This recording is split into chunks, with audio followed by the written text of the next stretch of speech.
नमस्कार दोस्तों, आप देख रहे हैं मेरा चैनल PRS टीचिंग।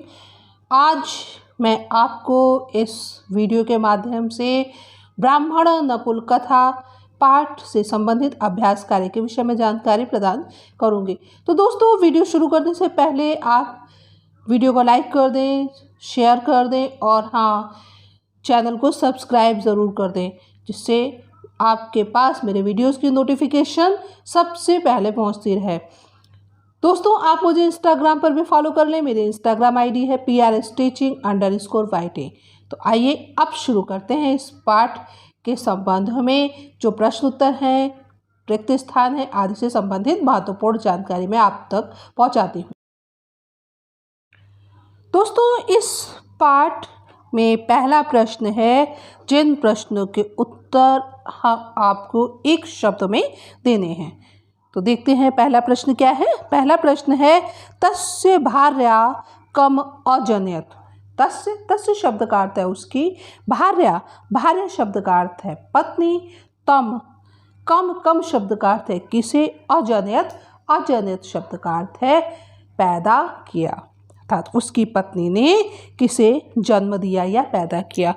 तो दोस्तों, इस प्रश्न का उत्तर है सुतम।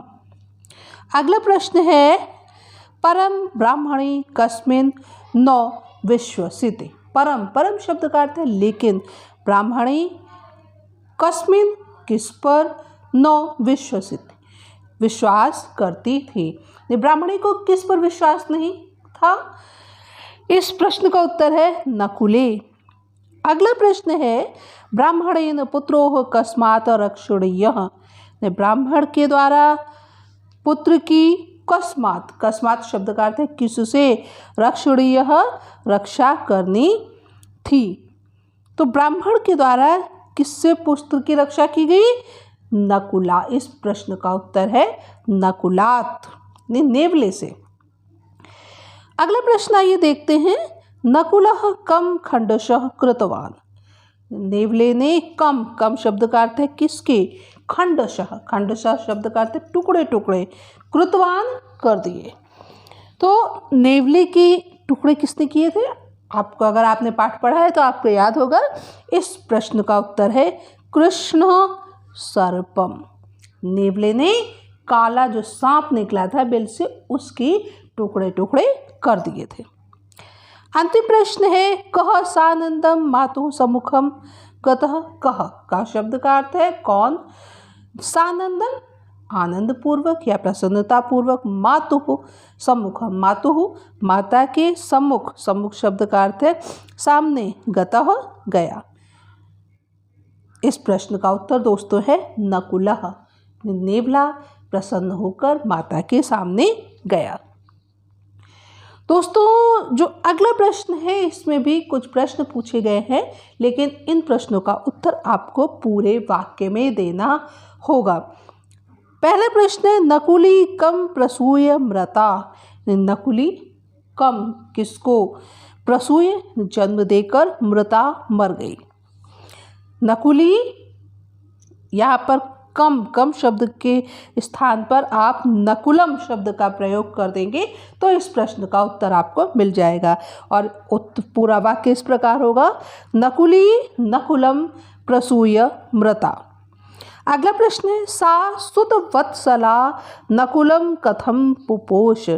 सा उस सुतवत्सला यानी पुत्र के समान प्रेम करने वाली नकुलम नेवले को कथम शब्द का अर्थ है कैसे, पुपोष का अर्थ है पालन किया, यानी उस सुतवत्सला ने नेवले का कैसे पालन किया। तो इस प्रश्न का उत्तर इस प्रकार है, सा सुतवत्सला नकुलम अंगमर्दनादिभिः पुपोष। इस प्रश्न में कथम शब्द के स्थान पर अंगमर्दनादिभिः शब्द का प्रयोग कर देने से प्रश्न का उत्तर बन जाएगा। और अंगमर्दनादिभिः शब्द का अर्थ है अंगमर्दन आदि से, अर्थात अंगों की मालिश आदि करने से। आइए अब अगले प्रश्न को देखते हैं, ब्राह्मणे किमर्थम नकुले शंकते स्म। ब्राह्मणे किमर्थम, किमर्थम शब्द का अर्थ है किस लिए, नकुले नेवले पर शंकते स्म, शंका करने लगे। इस प्रश्न का उत्तर, ब्राह्मणी रुधिर क्लिन्न मुखम वलोक्य नकुले शंकते स्म। ब्राह्मणी ने रुधिर क्लिन्न, खून से क्लिन्न सने हुए मुख को जब देखा तो वो नकुल पर शंका करने लगे। अगला प्रश्न, नकुलः किमर्थम सर्पम खंडशः कृतवान। नेवले ने क्यों, किमर्थम शब्द का अर्थ है किस लिए, सांप के टुकड़े टुकड़े कर दिए। तो इस प्रश्न का उत्तर है अपने भाई की रक्षा के लिए। तो आइए देखते हैं इस प्रश्न का उत्तर संस्कृत में क्या होगा। नकुलः भ्रातुः रक्षणार्थम सर्पः सर्पम खंडशः कृतवान। किमर्थम शब्द के स्थान पर भ्रातुः रक्षणार्थम शब्द का प्रयोग कर दिया जाएगा और इस प्रश्न का उत्तर बहुत ही सरलतापूर्वक याद किया जा सकता है और लिखा भी जा सकता है। अंतिम प्रश्न है, ब्राह्मणी कोपात कस्योपर किम अक्षिपत। ब्राह्मणी ने कोपात शब्द का अर्थ क्रोध से, कस्य ऊपर किसके ऊपर, और कम शब्द का अर्थ है क्या, अक्षिपत फेंका। तो आपको याद होगा कि कहानी में बताया गया है कि ब्राह्मणी ने गुस्से से नेवले के ऊपर जल से भरा हुआ घड़ा फेंक दिया था। तो आइए देखिए इस वाक्य को संस्कृत में हम कैसे लिखेंगे और बोलेंगे। ब्राह्मणी कोपात नकुलस्य उपरि जलकुंभम अक्षिपत। तो दोस्तों अभी मैंने आपके इन सभी प्रश्नों के उत्तर, दोस्तों जो अगला प्रश्न है यहाँ पर कुछ शब्द दिए गए हैं और वो शब्द स्त्रीलिंग से संबंधित है। उन शब्दों के विभिन्न विभक्तियों से संबंधित कुछ शब्द रूपों को आपको रिक्त स्थानों में पूर्ण करना है।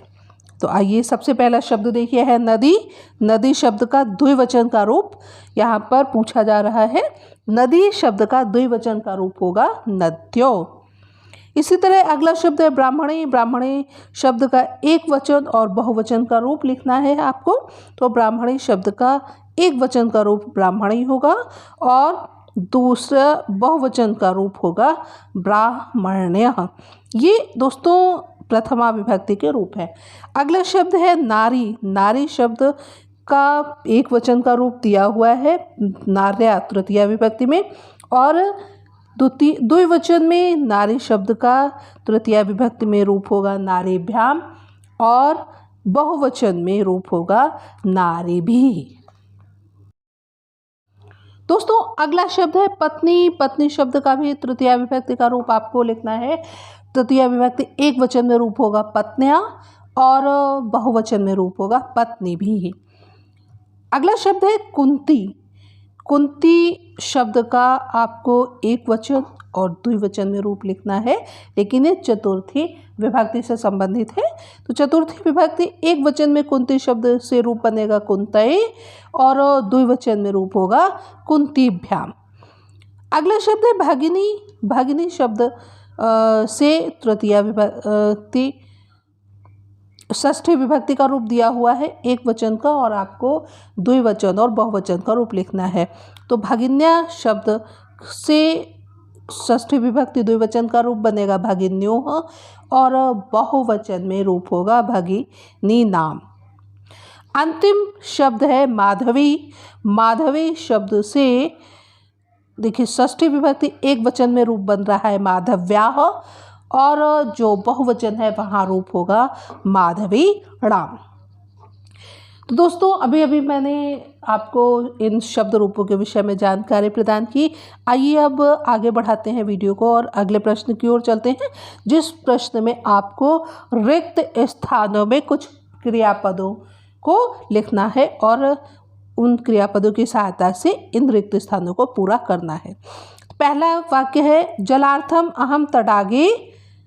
यहाँ शब्द का प्रयोग है यास्यामि। जल लेने के लिए मैं तालाब यास्यामि जाऊंगी। अगला वाक्य है यावत प्रलपंती साग्रहम। इस वाक्य में क्रियापद होगा आगच्छति। यावत शब्द का अर्थ है जैसे ही प्रलपंती प्रलाप करती हुई रोती हुई वह घर में आगच्छति आती है। अगला वाक्य नगरे देव शर्मा ब्राह्मण, यहाँ वसति स्म शब्द का प्रयोग आप करेंगे। नगर में देव शर्मा ब्राह्मण रहता था। अंतिम वाक्य है सा तस्मिन् न विश्वसिति। विश्वसिति शब्द का प्रयोग करके ये वाक्य भी पूरा हो जाएगा, यानी वह उस पर विश्वास नहीं करती थी। दोस्तों अगला प्रश्न है, अगला प्रश्न देखिए, इसमें मंजूषा में कुछ शब्द दिए गए हैं, उनमें से सही शब्द को चुन करके आपको रिक्त स्थान पूर्ण करना है। पहला वाक्य है ब्राह्मणे नकुलम दुग्ध दानेन, इस वाक्य में पुपोष शब्द आप प्रयोग करेंगे। अगला वाक्य है अहम जलार्थम तडागम गमिष्यामि, तडागम शब्द का प्रयोग किया जाएगा। अगले वाक्य में नकुली नकुलम प्रसूय, प्रसूय शब्द का प्रयोग करने से वाक्य को पूरा किया जाएगा। अगला वाक्य है जिसमें कृष्ण सर्प शब्द का प्रयोग करके इस वाक्य को पूरा किया जाएगा। पूरा वाक्य है कृष्ण सर्प विलात निष्क्रांतः। अगला वाक्य देखिए जिसमें शब्द बचा हुआ है युद्ध्वा, इस शब्द का प्रयोग कर दिया जाएगा और वाक्य इस प्रकार बनेगा नकुलः सर्पेण सह युद्ध्वा सर्पम खंडशः अकरोत्। नेवले ने सांप के साथ युद्ध करके सांप के टुकड़े टुकड़े कर दिए। अगला प्रश्न है जिसमें दो स्तंभ दिए गए हैं, का स्तंभ और ख स्तंभ, इन दोनों में समानार्थक शब्द दिए गए हैं। तो एक संस्कृत रूप है और उससे संबंधित हिंदी शब्द है, लेकिन उनमें विभक्ति का प्रयोग करके संस्कृत का रूप उन्हें बना दिया गया। अधिष्ठानी शब्द है जिसका अर्थ होता है नगर में। दारकम, दारक शब्द का अर्थ होता है पुत्र। कुंभम, कुंभ शब्द का अर्थ होता है घड़ा। पुपोष, पुपोष शब्द का अर्थ है पालन किया। और तडागे, तडागे शब्द का अर्थ होता है तालाब में। तो दोस्तों इन्हीं शब्दों के समानार्थी शब्दों के साथ इन्हें मेल कराना है। तो पहला शब्द है अधिष्ठाने, अधिष्ठाने का समानार्थी शब्द होगा नगरे। दारकम, दारकम शब्द का समानार्थी होगा सुतम। कुंभम शब्द का समानार्थी होगा घटम।